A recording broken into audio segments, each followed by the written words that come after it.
bar, nightclub. May isang doktor siya sa Pilipinas. May himatay, may natake sa puso katabi niya. Sabi nung bartender, any doctor in the house? Ganun sa Amerika, pagka sa plane, di ba? Any doctor in the plane? Doon naman, any doctor in the house? Wala, walang sumasagot. So tawag sila ng 911. Tama-tama yung 911. Dumating, Pilipino pala yung natin, mga attendant. Nakita niya, uy, sabi niya, doktor ka. Ba't di ko inatito? Ha? Doktor? Sa Pilipinas yun, dito nurse ako.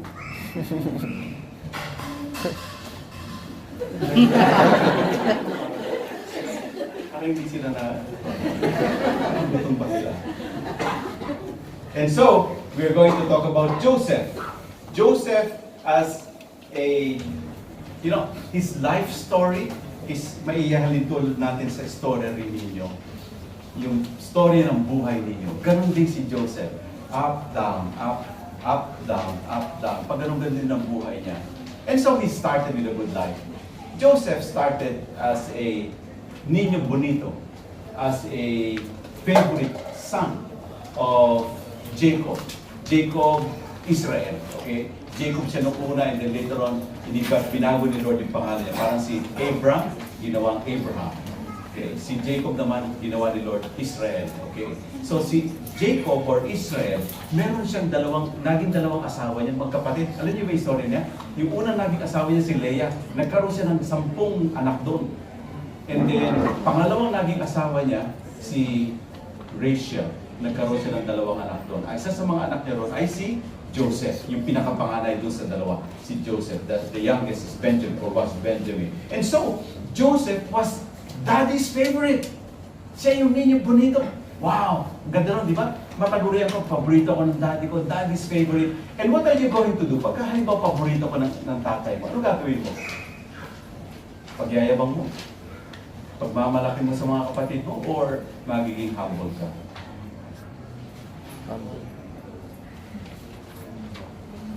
Parang gusto mo mga tao.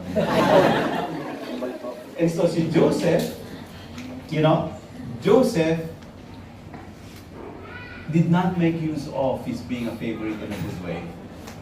Naging mayabang siya.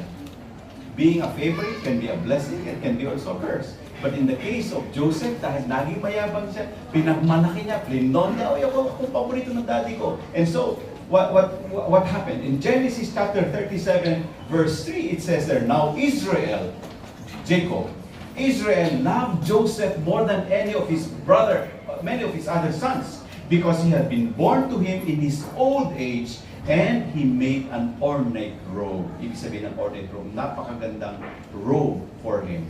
And so, pinagyayabang ni Joseph, yun, ganda ng robe ko, sa inyo pangit. Okay? And there was even a time when, pinagmayabang niya na nagilid daw siya, na yung kanyang stock lang ang tuwid. Tapos yung mga stock na nasa tabi niya, yumuko sa kanya. So sabi niya, sino yung mga nasa paligid ko? Kayo yun. Kayo nagbaw sa akin. So talaga po, ikaw yung mga kapatid na nakatanda. Yabang ito. And so, never play favorites. Parents who are parents here, sino mga magulang, don't play favorites. Pantay-pantay dapat. Alam mo kung minsan, hindi may iwasan natin may paborito tayo sa mga anak natin, di ba? Pero huwag niyong gawing obvious. Huwag naman gawing obvious because it can breed what? Entitlement on the part of your favorite child. Maaaring, ako paborito nito, pwede magyabang siya. Or it can breed envy. It can breed hostility on the part of your other sons or other children. And so, yun ang nangyari kay Joseph. Yun ang nangyari kay Joseph. Naging mayaman siya. Paborito kasi siya. Sa isang klase daw, sabi ng teacher, ng mga grade school students, sabi ng teacher, 3 plus 1, Pedro. Ano yung 3 plus 1? Sabi niya, 4, ma'am, 4. 3 plus 1, 4, sabi ni Pedro. Sabi naman kay Juan, ikaw naman 1 plus 3. Ayan ka naman, ma'am, ha? Ikaw talaga may favorite ka. Pagka may hirap na question sa akin, marami na kagets. And so, Joseph, in the following verse 4, Genesis 37, verse 4, it says that when his brothers saw that their father loved him more than any of his sons, they hated him. They hated Joseph. Yung mga magkakapatid, yung 10 magkakapatid, they hated Joseph and could not speak a kind word to him. Being favorite can be a blessing or it can be a curse. In the case of Joseph, it was a curse to him, and you will see later on. A blessing and a curse are made of the same ingredient. Are you following me? Yes. A blessing and a curse are made of the same ingredient. Like being a favorite, that is the same ingredient. Now our reaction to it determines whether it can be a blessing or a curse. Are you following? Yes. Being a favorite is an ingredient, but our reaction to our being a favorite can be a blessing if we are humble enough. But it can be a curse if we are proud and flaunting it, pinagyayabang natin. Because ang mangyayari, kaya initan tayo, and all the people around us, our siblings, are going to put us down. And so, like for example, other examples here, ang fire, ang sunog, ang apoy, can be a blessing. Yes? Pwedeng panluto. Pagka winter time, pwedeng pampainit. It can also be a curse. Pwede rin makasunog ng bahay. Ang fire.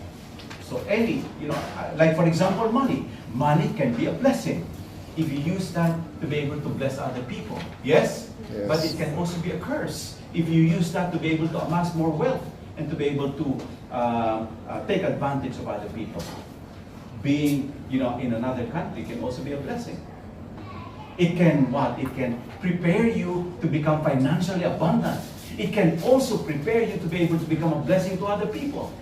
Na marami rito nalulungkot, marami rin nahihiwalay kay Lord, and you can be a blessing to them by inviting them to the feast, probably, or by bringing them to the Lordship of Jesus. But it can also be a curse. It can also be a curse in the sense that it can break families, it can break marriages. Yes? Yes. I know of a lot of people working here whose wives, whose spouses, not only wives, yung asawa, babae na andito, yung wife na andito, yung husband na nasa Pilipinas, they're having an extramarital affair. It can be a curse also, being away from the country. Yes? And the warning is this: if you have a blessing, if you are God's favorite, do not create more enemies than you need. Do not create more enemies. What do you need to do? Don't flaunt it. Don't brag about it. Rather, be humble as far as your blessings are concerned. If God gives you a dream, don't tell the whole world about it. Don't flaunt it. Hindi kagaya ng ginawa ni Joseph. Gaya ni Joseph, nagkaroon siya ng panaginip. Baw daw kayo lahat sa akin. Ang ginawa sa kanya? Pinag-ilida siya ng mga kapatid. And so we're going to continue with the story. He said to them, then listen to this dream I had. Sabi ni Joseph, we were binding sheaves of grain, mga stalks of grain, out in the field, when suddenly my sheaf rose. Sheaf, hindi tupa. Sheaf yun, ito sheaf, yung parang grain. No? Sabi niya, yung sheaf ko tumayo.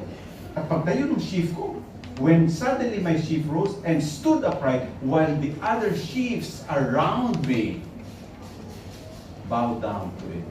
Yumuko dun sa sheep. So anong ibig sabihin niyan? His brother said to him, do you intend to reign over all of us? Will you actually rule us? And they hated him all the more because of his dream and what he had said. Okay. So, halimbawa, nagtatamasa kayo dito ng magandang buhay, malaki ang sweldo. The lesson of the story is never brag about your blessings. Do you understand what I'm saying here? Yes. Never brag about your blessings. Don't flaunt your blessings to other people. Meron daw isa, sabi niya, yabang niya. Alam ko pagka nasa ako pagka nasa Iceland ako paano mo nalalaman? Ay, ilalabas ko lang yung relo ko, yung Rolex na relo ko. Lalabas ko lang. Pag ganyan ko, pagka medyo maraming ice, ay nasa Iceland ako niya. Alam ko rin pagka nasa Middle East ako, pagka nasa Abu Dhabi ako, nung ginagawa ko, nilalabas ko lang yung kotse ko, yung kamay ko sa aking kotse, at pag yung aking Rolex, pagka ganyan, maraming sun. Nasa Abu Dhabi. Sabi niya, subukan mo kung gawin sa Pilipinas yan. Ilabas mo yung Rolex mo sa kotse. Thomas Stanley said, Wow. Thomas Stanley is the author of The Millionaire Next Door. Sabi niya, that wealthy people in the United States, yung mga mayaman na tao sa Amerika, they live in simple homes. They drive simple cars. Build a palace. But guess where he's staying? He's staying 3-bedroom house. And what did he do with his wealth? He set up a foundation together with Billy Gates. And that's what you call as fake rich. Ano yung mga fake rich? Sino yung mga fake rich? Laki ng bahay, utang. May mga kotse, utang. Tapos, yung mga damit ay puro signature. Buwaya yung sapatos, buwaya yung pantalon, buwaya yung belt, yung t-shirt, buwaya. Hindi pa na kontento sa maliit na buwaya, malaking buwaya dito. Nakita niyo mga gano'n? Yung mga lakos na mga lalaki pa. I don't know why they have to flaunt it. If Joseph used his blessings not to brag, then he would have been blessed differently. You know, his life would have been different. He would not have been an OJW. But because he flaunted his being a niño bonito, then his brothers ganged that on him. Ano nangyari sa kanya? Then, minsan, yung nagpapastol yung mga kapatid niya, the 10 brothers were out in the field, tapos sabi ni Israel, ni Jacob sa kay Joseph, tingnan mo nga, hanapin mo nga yung mga kapatid mo. Nung hinanap niya, nakita niya, sabi ng mga kapatid, ito na yung mayabang natin na kapatid, ito na yung kambog na kapatid natin. Patayin kaya natin ito. Can you imagine that? A brother planning to kill a brother. That's because what? Mayabang siya. Galit sa kanyang mga kapatid niya. So what happened to him? He was thrown into a pit. Sabi niyo, I think it was Reuben who said, wow, huwag natin patayin niya. Ihulog lang natin dito sa balon. And so that's what happened to Joseph. Mayabang. Meron daw 4 na tatay nagkwentuhan sa isang bar, inuman sila. Matawa ka na, iinuman silang gano'n. Pagkatapos yung isang tatay, pumunta muna ng restroom, ng comfort room. Tapos yung 3 tatay, uy, sabi niya gano'n, ano nangyari sa anak mo? Ay, yung anak ko, sabi niya, graduate ng economics. And dahil sa graduate siya ng economics, nag-masters in economics, naging presidente ng kumpanya. Nung birthday ng best friend niya, niregalohan niya ng brand new Mercedes-Benz. S-Class. Sabi niya nga, ikaw naman, sabi niya, yung tatay ko naman, sa anak ko, yung tatay ko, sabi niya, ay graduate siya ng flying school. Kagaya ni Ian Gomez. Okay? And dahil doon, laging piloto siya, tapos nakaipon siya ng marami, nag-set up siya ng flying school, and then eventually, he bought planes. Nung birthday ng best friend niya, niregalohan niya ng jet plane. Tapos yung isa naman, ikaw naman, nangyari sa anak mo? Ay, yung anak ko naman, grabe, engineer siya. Civil engineer. Later on, nung umasenso siya, nag-set up siya ng construction company. Lumaki ng lumaki yung mga construction companies niya. He landed up with so many contracts sa Abu Dhabi, sa Dubai, sa Saudi. Dami niyang construction contracts na nakuha. Nung birthday ng best friend niya, ay, niregalohan niya ng mansyon. Sarap ano? So pagkatapos yung pang-4 na tatay, lumalabas na, galing comfort room. Ano yung pinagkwento niya? Yung anak namin, ikaw, ano nangyari sa anak mo? Sabi niya, yung anak ko, bakla. Gate sleeper. Ano nangyari dyan? Sabi niya, okay lang naman. Kahit na gano'n siya, tanggap ko na yan. Pero ang ganda nung nangyari sa kanya, nung birthday niya, yung isang kaibigan niya, niregalohan siya ng Mercedes-Benz. Yung isa naman, niregalohan siya ng jet plane. Yung isang kaibigan niya, best friend niya, niregalohan siya ng mansyon. Para may hinatawa dito. So, if you are blessed, don't brag about it. Huwag yung pagyabang. Be humble. Be a blessing to other people. Imagine that you were Joseph, spoiled, and pinagyabang niya. And while your brothers were sweating it out in the field, taking care of the sheep, ikaw naando ka sa bahay, nasa air condition, nanonood ng Netflix. And while your brothers are, rolling up their sleeves, digging up their heels and working and sweating it out, tapos nagyayabang ka. What would your brothers, how would your brothers react to that? And so, what happened to Joseph was that he lost everything. He was sold as a slave. When merchants came, sabi nung, may mga merchants dito, ano pa kinabang natin kay Joseph yun? Kung papaya natin mamatay sa balon, benta na natin sa mga merchants. And so, the other thing that happened to Joseph was what? Thrown into a pit. Dati-dati magandang buhay, they're spoiled. Thrown into a pit and sold as a slave to the merchants. Alright, and so, tingnan natin kung ano nangyari kay Joseph. Ha? But this is one thing about the proud. James chapter 4 verse 6. God opposes the proud. God does not like proud and arrogant people. When you lack humility, then get ready for humiliation. Yes? When you are too proud, when you feel that you are up there, then be ready to fall down. Be ready for your face to fall on the ground. Because sometimes the only way for us to become humble is when we go through humiliation in our life. Kung minsan kinakailangan natin batukan ng Lord. Okay, para medyo magising tayo. And so, Joseph, because of trials that came in his way, Joseph learned humility. And it was only then, when Joseph's face was on the ground, that he was able to say, I need God. And he was able to say, God is with me. Yes? And so, the Lord was with Joseph in chapter 39, verses 3 to 4. It says that the Lord was with Joseph so that he prospered. Can you imagine that? You know, he was sold as a merchant. And yet, God prospered him. Up na naman yung buhay niya. Diba? From being a spoiled brat, being sold as a slave, to prospering again. And so, how did that happen? He lived in the house of his Egyptian master. He was sold. Yung mga merchants na ibinenta siya, yung merchants na ibinenta siya. Pagdating sa Egypt, binenta siya kay Potiphar. Sa Egypt, no? And he was sold in the house of his Egyptian master. When his master saw that the Lord was with Joseph, and that the Lord gave him success in everything that he did, Joseph found favor in his eyes and became his attendant. Kumbaga sa kwan dito, ginawa siyang katiwala. Ginawa siyang mayordomo. So okay na naman si Joseph. Potiphar put him in charge of his household, and he entrusted to his care everything that he owned.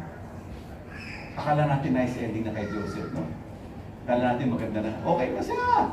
Okay. But something happened again. Evil struck again. In verses 6 to 7 of that same chapter 39, it says there, now Joseph was well built. Imagine, OJW na siya. Wala na siya sa Israel, wala na siya sa Jerusalem. Nasa Egypt na siya. OJW na siya. Nagtatrabaho na. Kanang kamay ng sheep. Okay. And so what happened? Now Joseph was well built and handsome. And after a while, his master's wife took notice of Joseph. Yung asawa ni Potiphar, nakita na, guwapo nito, handsome. And so, Potiphar's wife told Joseph, come to bed with me. Being handsome can be a blessing, can be a curse. Kaya doon ako nag-i-struggle.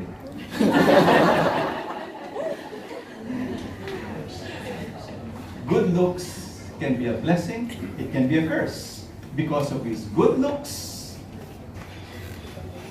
Potiphar's wife became attracted to him. And so what happened? Nung sinabi ni Potiphar's wife, come to bed with me, Joseph said, no. And then yung asawa, Potiphar's wife, was insulted, was humiliated. And she cried, rape! And so because of that, Joseph was falsely accused of a crime that he did not commit. But because he was in a foreign country, again, kagaya niyo rito, what happened to him? He was in prison. So, maganda ng buhay, attendant, butler, kanang kamay ni sheep, and then thrown into prison. Down again. Yes? Can you see? Can you relate? Can you recognize Joseph and relate with him as far as your life as an OFW is concerned?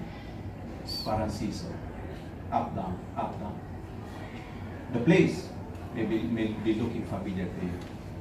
Yes? Yes. And Joseph was back to square one. Back in prison. But one thing did not change. What is that? God was with him. That is one thing that did not change. God was with him. And also with us. Whatever difficulties that we are going through, remember this, God is with you. That is one thing that will not change. God's love for us. God is with us. And so while Joseph was there in prison, the Lord was with him. Say that with me again. The Lord was with him. The Lord was with him. The Lord was with him. Make that personal. The Lord is with me. The Lord is with me. Whatever you're going through. I don't know. You may be going through the same experience as Joseph. You may be persecuted, ridiculed, imprisoned, beaten up. But remember this, say this always with me. Whenever you are down, whenever you are going through persecution and trials and difficulties and struggles, always say this, the Lord is with me. The Lord is with me. And I will not be afraid. I'm not afraid. And so, the Lord was with him. He showed him kindness and granted him favor in the eyes of the prison warden. So, ginawa siyang kanais-nais dun sa head ng prison.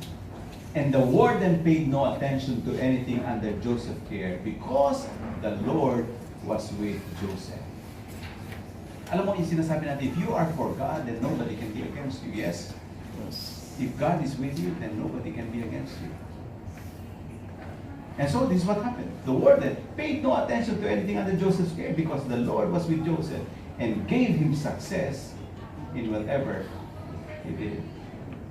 In whatever he did. Isaiah 41 verse 10 again. Do not be afraid, for I am with you. That is one thing that will not change. God's love for us, His presence. He's telling us, don't be scared. Don't feel lonely. Don't be afraid, for I am with you. Whatever you're going through. Yes? Your family members may not be experiencing God's presence because they're far away from God. Invite them to the feast. Tell them, oh, they make feast just nearby. I'm okay here because I'm attending the Tuesday Feast.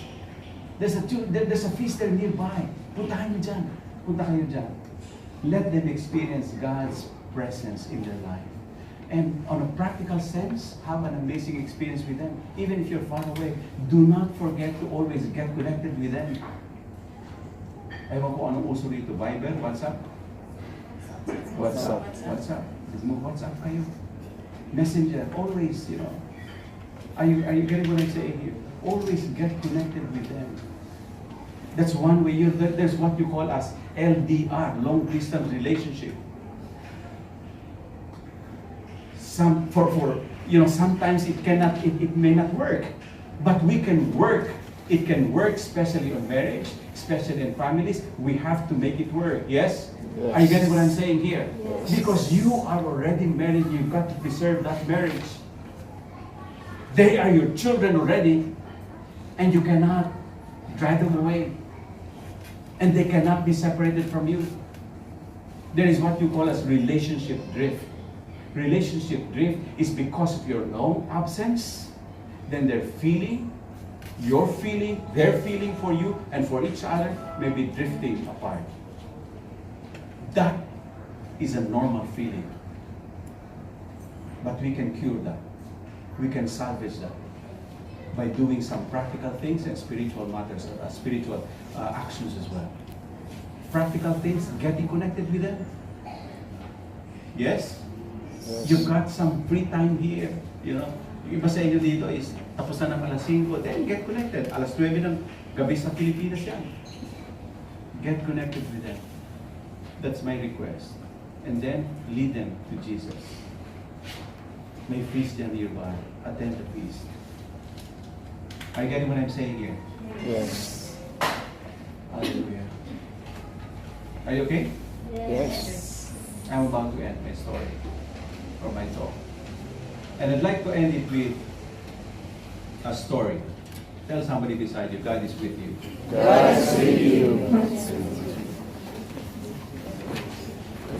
And so there's the story of a daughter who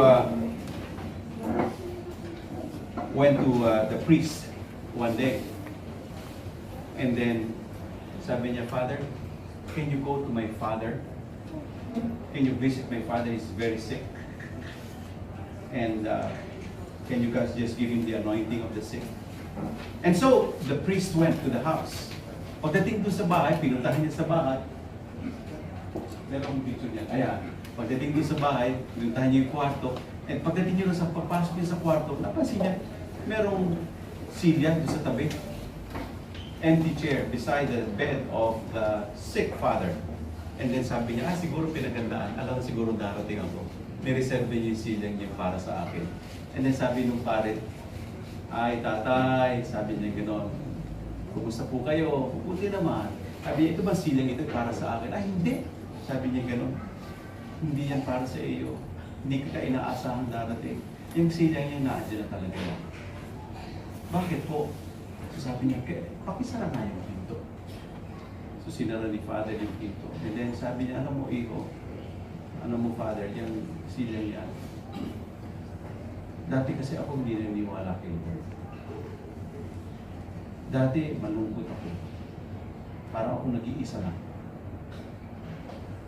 And then until one day, I met a friend of mine, an old friend of mine. And sinabi ko sa kanya yung problema. Ang lungkot ko, sabi niya gano'n, hindi na ako nagsisimpa. Malayo ako kay Lord. Pagka kinakausap ko siya, parang nung wala siya sa akin. So, mga anak ko, wala na, asawa ko namatay na, parang ako na lang isa sa buong mundo. And then sabi nung kaibigan ko sa akin, alam mo Joe, si Lord parang katabi mo lang. Ang gawin mo, maglagay ka ng empty chair sa tabi ng kama mo. Kausapin mo lang siya. Naandiyan siya, nakikinig siya. Araw-araw kausapin mo. And then, kinakausap ka rin niya. And there would be moments that you have to keep silent. Mahimik ka lang. And in the stillness of the night, in the silence of your heart, God is going to speak to you. Kinig ka lang. And so that's what he did. Sabi niya, ganun ang ginawa ko. Lagay ko ng CD dyan, Father. Ang totoo nga, kinakausap ko si Jesus na andyan lang sa tabi ko. Nakausap ko siya. Alam ko na, kinakausap din niya ako. Dahil sa mga gabi na nalulungkot ako, napapawi ang aking kalungkutan pagka nararamdaman ko na andyan siya. And so, the father was, the priest was so touched by that story, and sabi niya, pagpatuloy mo yung ginagawa mo. And then binasbasan si tatay pagkatapos umalis si father. 1 week after, pumunta uli yung daughter. Sabi niya, Father, punta uli kayo sa bahay. Sabi niya, magmas naman po kayo dahil namatay na po si tatay. Oh. Tapos sabi niya gano'n, did he die in peace? Sabi niya, opo, Father. Namatay siya mapayapa. Pero there was one thing unusual with this death. Something strange. Sabi ng Father, ano yun? Nung namatay po siya, lumabas lang po ako para may bilhin sa butika. Pagbalik ko po, nakangiti siya. Tapos nakasandal po siya doon sa empty chair. Sandal po siya. Bakit, Father? Ano kaya ibig sabihin? Sabi ng pare, alam mo, Iha, I wish we could all go like that. Sarap sa nga, ano? I wish we could all go like that. In peace, talking to our God. Even if you feel that we are alone. God is there, beside us, talking to us, comforting us, telling us it's okay.